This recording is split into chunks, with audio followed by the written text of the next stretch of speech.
My name is Emily Carter, and until a few months ago, I believed my biggest problem was whether to plant hydrangeas or peonies along my white picket fence. I had moved into my dream home in a quiet Oregon suburb after finally saving enough from years of freelance web design work and a string of side gigs. It wasn't a mansion or anything flashy, just a modest two-bedroom with a wraparound porch and a backyard big enough for a vegetable garden. Peace. That's all I ever wanted. My mornings were almost sacred.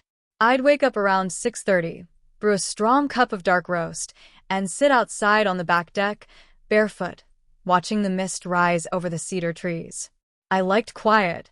I needed it, especially after spending my 20s in the chaos of Portland apartments with noisy neighbors and even noisier thoughts.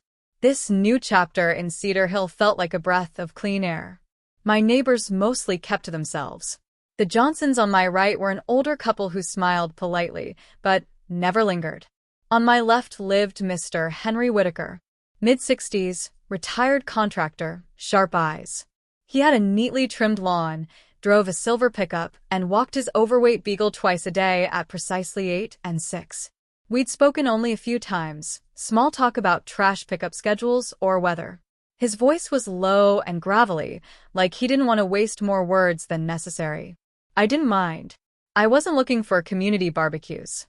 Still, I noticed it the first time he stood too long at the edge of his yard, watching me hammer the final slats into my new cedar fence. His gaze lingered, not hostile, not friendly, just focused. I waved. He didn't. At first, I chalked it up to neighborly disapproval. Maybe he didn't like change, or maybe he'd planned to complain about noise and decided against it. Either way, I brushed it off and went back to staining the wood. The fence, to me, symbolized control, safety, boundaries. It ran along the property line exactly as my surveyor had mapped, and I had permits to prove it. But things began to feel off. 3 days later, I came home from the grocery store to find a paper stuck between my front door and the frame. Not a flyer, not a note. It was typed short, sterile, and signed. Please refrain from modifying shared property lines until proper discussion occurs. I stood there rereading it, my hands full of grocery bags and confusion. Discussion? I'd filed everything through the county and informed neighbors weeks in advance. I even posted the work notice on the community board. Something about the note's wording unsettled me. The formality of it. The implication that I had done something wrong. That night, while chopping vegetables for stir-fry, I kept glancing out the kitchen window. Henry's porch light was off, but his silhouette moved behind drawn curtains. I told myself I was being paranoid.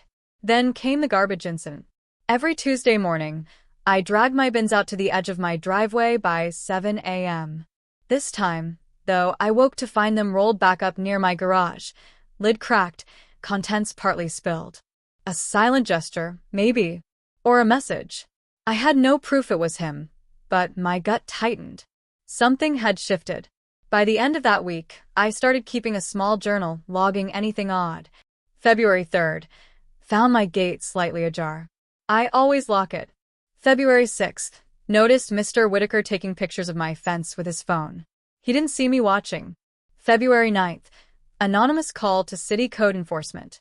Claimed my fence exceeded height regulations. It didn't. Each event, small in itself, built a sense of pressure, like a balloon inflating slowly in my chest. I confided in my best friend Rachel during a video call. "You think I'm being dramatic?" She raised an eyebrow. "Emily, if you feel unsafe or like you're being targeted, that's real. Doesn't matter if it looks petty to anyone else." Still, I tried to laugh it off. I wasn't going to let some grumpy old man steal my peace. That's when it arrived. A thick envelope. Certified mail. The return address? Whitaker vs. Carter. Notice of civil complaint. I stared at it for a long time before opening it, heart thudding in my ears. He was suing me. Over the fence. I must have read the complaint 5 times before I even sat down. Henry Whitaker wasn't just suing me for trespassing. He was accusing me of encroaching on his land, causing emotional distress, devaluing his property, and violating Cedar Hill neighborhood regulations.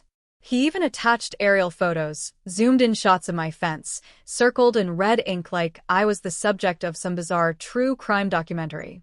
It felt surreal. I sat at my dining table, the sun casting golden rectangles across the floor, and held the papers in trembling hands. I wasn't just being watched anymore, I was under attack. The next morning, I called the lawyer recommended by a local homeowners forum. His name was James Holloway, a soft-spoken man in his early 40s who had a surprisingly empathetic voice for someone who dealt in litigation.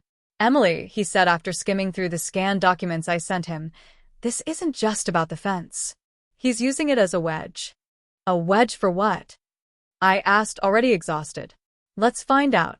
Within days, James filed a formal response on my behalf and requested a property line reevaluation. But when the official county surveyor reviewed both lots, things got murky. The original boundary lines from 1986 are a bit of a mess, the surveyor admitted during his second visit.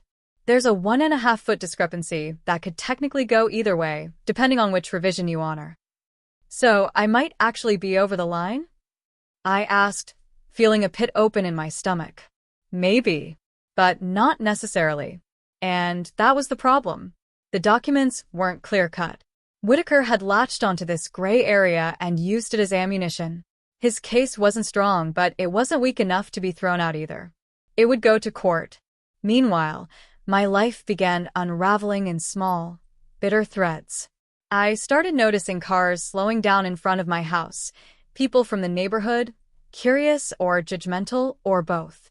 The Johnsons avoided eye contact now. One morning, my mailbox was left open and stuffed with a crumpled pamphlet about respecting community boundaries. But the worst came one Sunday when I returned from the hardware store and found someone had spray-painted the word thief across the side of my fence. Bright red. Dripping. Violent. I stood there, paralyzed. That fence had been a symbol of pride. Now it felt like a battlefield. I filed a police report, but without a camera or witness, there wasn't much they could do. "Neighborhood disputes get messy fast," the officer muttered, almost as if this was routine. "Rachel came over that night with 2 bottles of wine and stayed until I fell asleep on the couch. He wants to rattle you," she said. "You can't let him win." But it was hard not to feel isolated. Even grocery runs felt tense. Someone from the HOA board gave me a cold smile in the dairy aisle. Another neighbor shook her head when I parked too close to the curb. It was like Whitaker had launched a quiet smear campaign, and I had no idea how far it reached. And then, I discovered something strange. James had been digging into public records to prepare our defense. One afternoon, he called me with a curious tone. "Emily, did you know your house was once part of a larger parcel owned by the city back in the 70s? "No." "Why?" "Because there's a weird paper trail. It looks like Whitaker's lot wasn't always his." "What do you mean?" "I mean, it wasn't legally transferred to him until 1993. And even then, there's a missing easement document for the rear corner where your fence stands." That was the first crack in Whitaker's foundation. James requested archived deeds, plat maps, and old zoning board minutes. We met twice a week, combing through paperwork that looked like it belonged in a history museum. It was tedious, but there was a sense we were getting closer to something Whitaker didn't expect us to find. Meanwhile, Henry doubled down. He added a claim that I had threatened him with hostility when he walked near the property line. I hadn't even spoken to the man in weeks. He cited imaginary conversations, tried to use blurry screenshots of my garden lights as evidence of psychological harassment, and even accused my dog, Milo, a golden retriever who once cried because a rabbit ignored him, of aggressive barking.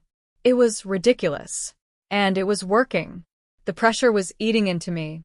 I stopped sleeping well. I stopped going outside after sunset. I even considered taking the fence down just to make it end. But one afternoon, as I sat by my kitchen window, watching Milo lazily snore on the floor, I remembered what Rachel had said. You can't let him win. So, I made a decision. I wouldn't fold. Not yet. I had no idea what was really going on behind Henry Whitaker's cold glare, but I was determined to find out. I'll never forget the moment I decided to fight back, not just legally, but emotionally and mentally. I wasn't just protecting a piece of wood nailed into soil. I was defending the life I'd built, inch by inch, through sacrifice and sheer willpower. Henry Whittaker had turned my peaceful little world into a hostile war zone, but I wasn't going to let him bulldoze me out of it. The first thing I did was install a security camera, actually 3. One pointed directly at the fence line, another at my front porch, and the third capturing my driveway. I'd had enough of anonymous accusations and untraceable vandalism. If Henry, or anyone else tried something again, I'd have it on record. The second thing I did was ask James Holloway to dig deeper. If Whittaker's ownership of that rear corner is shaky, I said, pointing at the plat map spread across my dining table, then we need to prove it in black and white. He nodded. We're getting close. There's a paper trail that leads to a city planning meeting in 1991. If we can find that transcript, it might show whether the easement was ever filed properly. While James followed that legal breadcrumb, I started gathering community intel of my own. I joined the local neighborhood Facebook group under an alias. I scrolled back years. That's when I noticed something strange. Henry Whittaker had a pattern. Every few years, someone in the neighborhood had a minor dispute with him about trees, fences, noise, you name it. But nothing ever escalated until now. Still, the complaints vanished quickly, and there was no public record of them going to court. It didn't make sense. Why go nuclear with me? I got my answer a few days later in the form of a manila envelope slipped under my door. Inside was a note scribbled in shaky handwriting. Be careful. You're not the first. A neighbor who learned the hard way. And taped beneath the note was a copy of a settlement agreement dated 2017. Whittaker versus Brenda Cole. It was confidential, but here it was somehow in my hands. And Brenda lived 2 blocks down. I showed it to James the next day. He furrowed his brow. This settlement says Whittaker received $35,000 over a similar property dispute. But the court records don't show this case publicly. That's suspicious. It's like he wants people to build near the line, I said slowly, the realization tightening in my chest. So he can sue them. A fence trap, James said grimly. And the moment you respond, he pressures them until they settle to avoid the hassle. Now I was furious. It wasn't just personal. It was predatory. From that moment on, we built our defense like a fortress. James subpoenaed city records from the 90s. I contacted Brenda Cole, cautiously, respectfully, and she agreed to speak off record. She was quiet, jittery even, but confirmed what we suspected. He makes you feel like the neighborhood's against you, she told me. And the HOA always stays quiet. He used to be president. He still pulls strings. I asked if she ever fought back. She gave me a tired smile. I wanted to, but my daughter was sick. I couldn't afford the stress. I could tell she regretted giving in. And in her silence, I found fuel. Meanwhile, Henry wasn't backing down. In fact, his tactics escalated. He filed for an injunction, asking the court to force me to remove the fence before trial. He claimed it was causing him mental harm and triggering anxiety. I stared at the motion in disbelief. He's trying to bleed me dry before we even get to court. James leaned back in his chair. He's hoping you'll cave. But I think we've got him. We submitted our response, along with copies of historic zoning maps, aerial photos from 1990, and a letter from a former city engineer who remembered the unregistered easement. Still, it wasn't enough to feel safe. At night, I lay awake listening to every creak and rustle. Milo sensed it too. He barked more now, low, wary growls at the window. I started sleeping with my bedroom door locked. I wasn't just dealing with a legal case anymore. I was surviving a psychological siege. One night, just after midnight, I saw movement on the camera feed from the side of the house. A shadow passed by the fence. I held my breath. It didn't do anything, just stood there, then walked away. But it was enough to make me file for a protective order the next day. My peace wasn't negotiable. The final pretrial hearing approached. The court date was set. I was both terrified and oddly calm. James said, "We can try to settle if you want. He'd take money and walk." I shook my head. No. That's what he wants. I won't be another name in his collection. And so, with my case files printed, camera footage secured, and a binder of evidence thicker than my mortgage agreement, I walked into that courtroom determined. I wasn't just defending a fence anymore. I was defending the truth. The courtroom was colder than I expected. Sterile white walls, faint buzz from old fluorescent lights, the occasional clack of a keyboard from the court reporter. Everything smelled like coffee and dust and recycled frustration. I sat beside James at the defendant's table, fingers clenched tightly in my lap. On the opposite side of the aisle sat Henry Whitaker, pressed into a gray suit that looked at least a decade old, his expression as sour and unreadable as ever. He didn't even glance at me, just stared straight ahead, like he was already imagining himself victorious.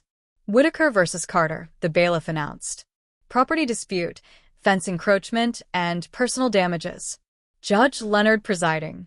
Then, from a side door, came Judge Margaret Leonard, a woman in her early 60s with sharp features and a deliberate walk. She didn't smile, didn't stall, just sat down, reviewed her docket, and said, "Let's begin." Whitaker's attorney, a man named Marcus Dobbins, rose first. He presented their side like a theatrical monologue, photos of the fence, claims of emotional distress, a printout of a psychologist's letter stating the structure caused Mr. Whitaker increased paranoia and isolation. I wanted to scoff, but I stayed still. They even played a voicemail from Henry to the HOA where he said, through forced tears, that he couldn't step outside without being overwhelmed by the constant reminder that his property was being invaded. It was like watching a bad actor play a villain in slow motion. James stood next. He was calm, composed, and razor-sharp. He laid out the original county records, showed the two conflicting property maps, and highlighted the missing 1991 easement filing. The one that suggested Whitaker's claim to the disputed corner was shaky at best. Then he handed out a printed summary of 5 prior neighborhood disputes, each eerily similar to mine. "Your Honor," he said, "this isn't just a land disagreement. This is a pattern of manufactured conflict." Whitaker's attorney objected. "Irrelevant. We're here to discuss this fence." Judge Leonard waved it off. "I'll allow it. Continue, Mr. Holloway." Then came our final piece, the anonymously delivered settlement from Brenda Cole and the affidavit she reluctantly provided. James held it up. "We believe this establishes a consistent strategy used by the plaintiff. Provoke, escalate, then pressure for payout or legal victory. Ms. Carter is simply the latest in a line of targets." Whitaker's jaw clenched visibly. He whispered something to his lawyer, who stood up again, fumbled through his rebuttal, and tried to dismiss our evidence as character assassination. But Judge Leonard just sat quietly, listening, watching, taking notes. Then she said something that shifted the entire room. "I see that the original deed to Mr. Whitaker's property lists a parcel transfer from the city in 1993. Yet the official records show a filing delay of over 7 months. That's irregular." She adjusted her glasses and flipped through the thick folder James had submitted. Furthermore, the easement for the disputed 10-foot section on Ms. Carter's side was never recorded with the county registrar, meaning the chain of ownership is legally incomplete. Whitaker's lawyer interjected, "Your Honor, that portion was assumed." Judge Leonard cut him off. "In property law, assumptions don't hold. Records do." There was a long pause. Then she looked directly at Henry Whitaker for the first time. "Mr. Whitaker, do you have documentation that proves your legal ownership of that disputed portion, specifically that the easement was recorded?" He didn't answer. His lawyer stammered, "We believe the paperwork was, lost in a transition of city offices. We've reached out." "That wasn't my question," the judge said flatly. "Mr. Whitaker?" Still nothing. Just the twitch of his jaw. Then Judge Leonard dropped the bombshell. "In that case, I must inform the court that, without legally filed easement documentation or clear title, the section in question remains unclaimed municipal land, not owned by either party. Therefore, your lawsuit against Ms. Carter for trespassing is unfounded. The fence is not currently encroaching on private property." Gasps. I blinked. Did I hear that right? James leaned toward me and whispered, That means you didn't build it on his land or yours. It's technically on city soil. Judge Leonard wasn't done.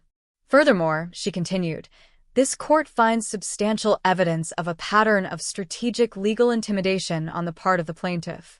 While we can't litigate those cases today, I will be recommending a formal inquiry into Mr. Whitaker's prior disputes, particularly any involving settlements hidden from public record. Henry's eyes widened for the first time. He whispered furiously to his attorney, who looked like he wanted to sink into the floor. In conclusion, Judge Leonard said, this case is dismissed with prejudice. And, Ms. Carter, you are under no legal obligation to remove your fence unless directed to do so by the City of Cedar Hill. Mr. Whitaker, further civil action regarding this matter will require proof of ownership and be subject to review. Bam. The gavel echoed like thunder. It was over. Just like that. The room emptied slowly. Henry stormed out without a word, his lawyer trailing behind like a man leaving a battlefield in defeat. I just sat there stunned. Emily, James said quietly, you won. But it didn't feel like victory. Not yet. It felt like justice had taken a deep breath after holding it for far too long. The courtroom buzzed with a low hum of whispers and murmurs as both sides took their seats. My heart thundered in my chest, but I kept my posture tall. Dressed in a navy blazer and slacks, I wanted the judge to see me as someone who took this seriously, someone with dignity, not just the troublemaking young woman Mr. Hanley had painted me to be. Mr. Hanley walked in with that same smug look, his cane tapping dramatically with each step, like he was auditioning for a courtroom drama. He locked eyes with me and gave a slight shake of his head as if to say, you've already lost, sweetheart.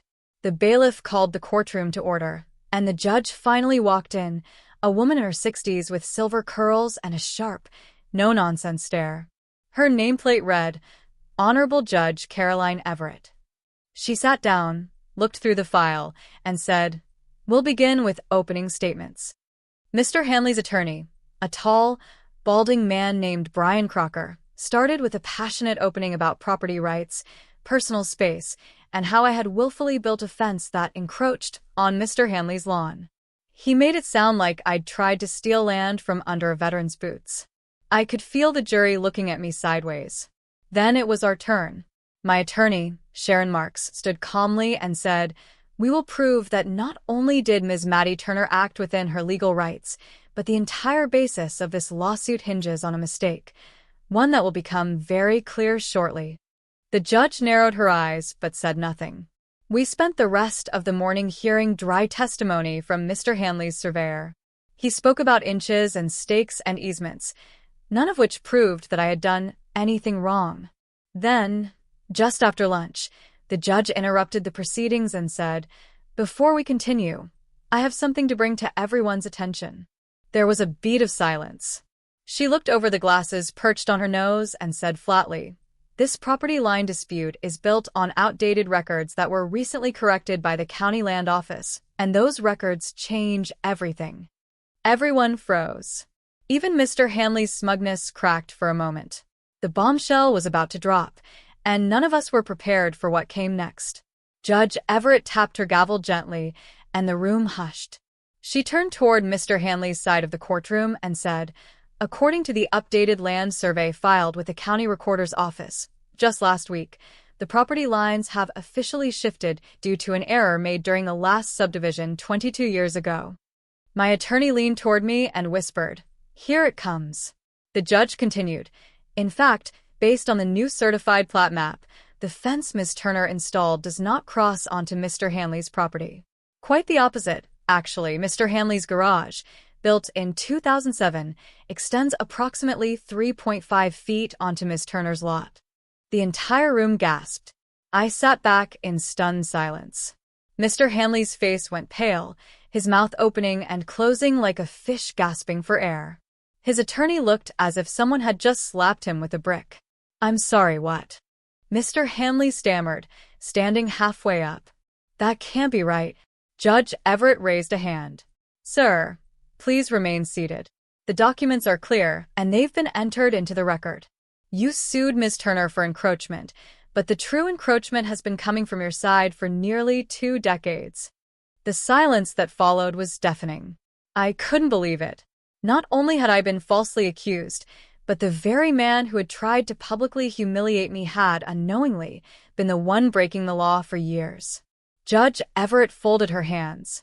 This court finds that Ms. Turner was within her full legal rights to build her fence exactly where she did. Furthermore, Mr. Hanley is now in violation of zoning ordinances and may be subject to penalties if corrective action is not taken within 60 days. Mr. Hanley looked like he'd been sucker punched. He didn't speak, he couldn't. My attorney smiled gently and whispered, "You just won the case." But for me, it wasn't just about winning. It was about the truth finally coming to light, about showing that just because you're young and female doesn't mean you can be bullied, lied about, or pushed around. Mr. Hanley had set a trap, and he walked straight into it. The ruling sent a ripple through the courtroom and a tidal wave through the neighborhood. By the time I returned home that afternoon, it felt like everyone on Meadow Ridge Lane already knew. Curtains parted as I pulled into my driveway. A couple of neighbors were standing out front, pretending to check their mail, but I knew better. Word travels fast in suburbia, especially when it involves drama, legal battles, and long-standing feuds. I walked into my house with a surreal sense of justice swirling inside me. For months, I'd carried the weight of accusations, stares, and whispered judgment.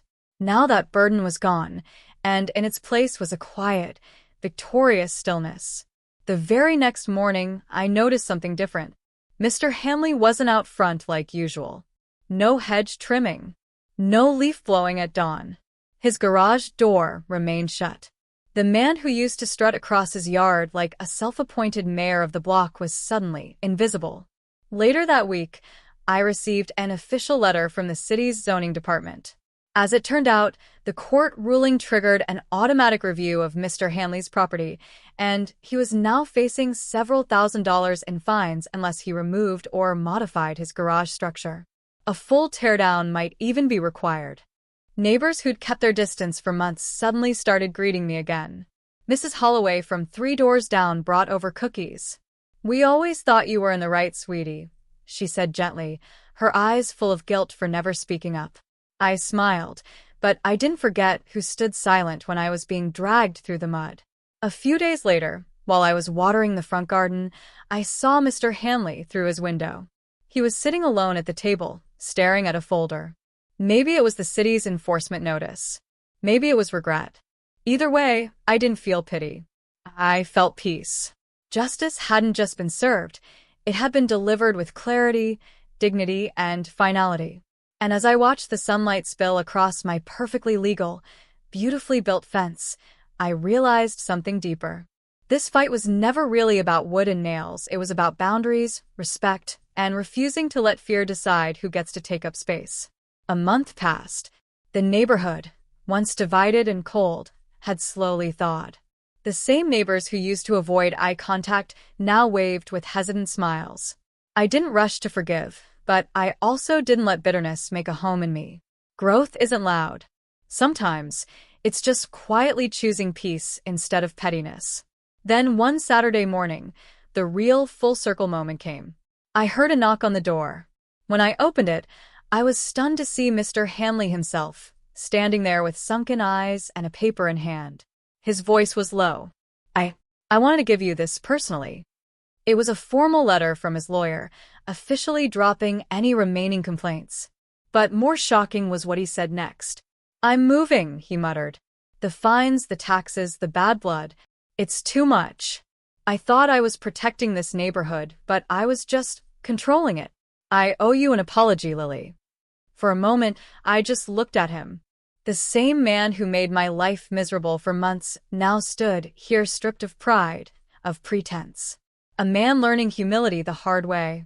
"You were wrong," I said plainly, "but maybe now you can grow from it." He nodded once. "I hope so." That night, I stood on my back porch watching the stars. The fence, my once innocent weekend project, now stood like a quiet monument to everything I'd endured and overcome. I wasn't the girl who once shrank beneath accusations, who lost sleep over HOA notices or court summons. I was Lily Grant, a homeowner, a fighter, A woman who stared down a bully in court and walked out with her head high and her truth intact. And just when I thought the story had ended, I got one last surprise. A letter arrived from the city.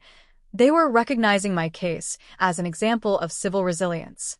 They invited me to join a local community board that would help mediate neighborhood disputes fairly. The irony wasn't lost on me. The girl they tried to silence was now the voice for others. Not because I built a fence, but because I stood behind it with integrity. They say a fence divides, but in my case, it connected everything: my courage, my patience, and my power. Months after Mr. Hanley left, peace returned to our little street in Oak Ridge. New neighbors moved into his old home. An interracial couple with 2 bubbly kids and a giant golden retriever named Biscuit. Where once there had been tension and control, there was now laughter, sidewalk chalk drawings, and impromptu backyard barbecues. Life found a way to breathe again. The community board I joined? It became one of the most proactive in the county. We listened to every voice, young, old, newcomer, or legacy. Disputes were no longer met with lawsuits, but dialogue. And my story? It inspired policy changes in 3 districts, emphasizing homeowner rights and ethical mediation practices. But beyond the headlines and accolades, the biggest transformation happened within me. I used to second-guess myself, wondering if being too nice made me weak. But I learned that kindness with boundaries is a force stronger than aggression. I didn't win through revenge. I won through reason, through staying rooted in truth. That fence still stands, weathered but strong, just like me. So to anyone being pushed around, cornered, or made to feel small, know this. You are allowed to take up space. You are allowed to draw your lines. And sometimes, when you build your boundary, the universe builds your destiny around it. Because no matter who tries to tear you down, the truth will always stand taller. Just like that fence.